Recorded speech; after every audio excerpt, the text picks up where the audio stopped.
Page 54, Raisins and Almonds. This is another piece that's found in a whole lot of method books. Slightly different arrangement, that's okay. At the top, they're giving you another warm-up for the left hand. This is another standard pattern you're going to find. If you're going to improvise, this is a good one to know. This is 1 in 3/4 time, where you're playing the chord one note at a time, so it's an arpeggio.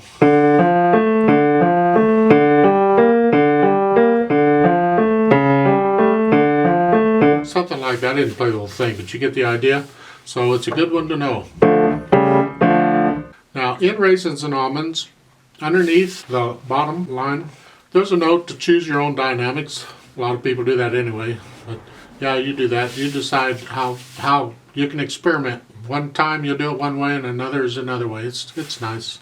Look at the first line. In the left hand, the first measure it plays. Right underneath that is the word legato. Legato, as I tell you, it means connected or smooth. Now, you can't do anything in piano smooth. The instrument won't let you. It's not built for smooth, okay? A wind instrument can do smooth, not a piano. But we do them connected. It means you're going to do it legato anyway. What they're simply suggesting is that when you go to experiment with it, don't. On this, keep it legato, okay? You might think, well, I'll play it staccato. See how that is. I mean, you have to experiment with these things and have fun with them. You could play the first note legato or something. It's up to you. They're saying, no, keep it legato throughout. Now, I roll my wrist one in this type of a pattern because I'm transferring weight and it just happens naturally. The wrist goes down on the first one and so it's going around in a circle. Not a big circle, I'm exaggerating that, but that gives you an idea of the right hand. See, the left hand stays in this position pretty much the whole thing. Right hand moves around a little. You're starting out here, right? Now take a look at the top of page 55. Now you have the third finger on the B flat. Right? And then in the second line you got to go down and put the second finger on an E. And the third line you go up and put the second finger on A. And that's where you end up with. So the right hand's moving around a little bit. You don't have any rest or any time to do it, so you have to do it quickly. You may have to practice that a little bit. You're just cutting the previous note a little bit short to give you time to move, all right?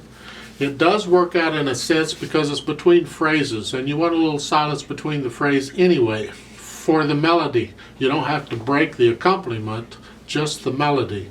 So the last measure on page 54, I'm here, and I want to go up to the B flat.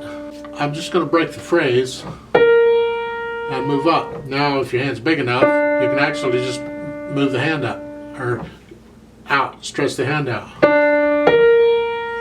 and get it. That's the preferred method, actually, if you can reach it. But don't connect them because it's two different phrases. We want some silence between them. All right? Going from the first line to the second line on page 55, you're here. Now I want the index finger on E, so I'm going to just go down.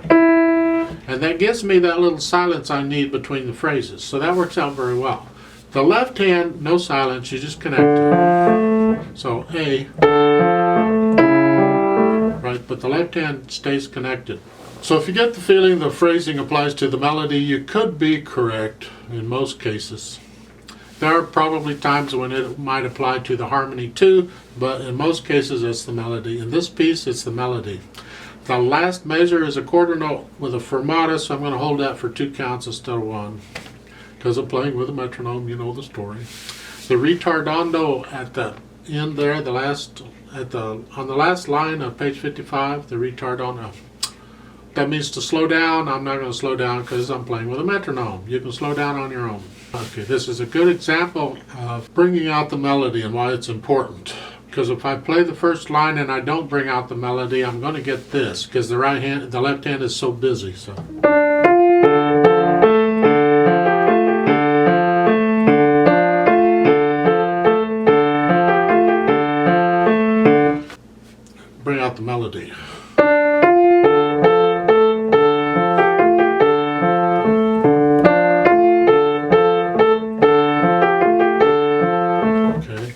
Then all I got to do is play it in the correct tempo or time, because it says andante. Andante is a nice walking, comfortable speed.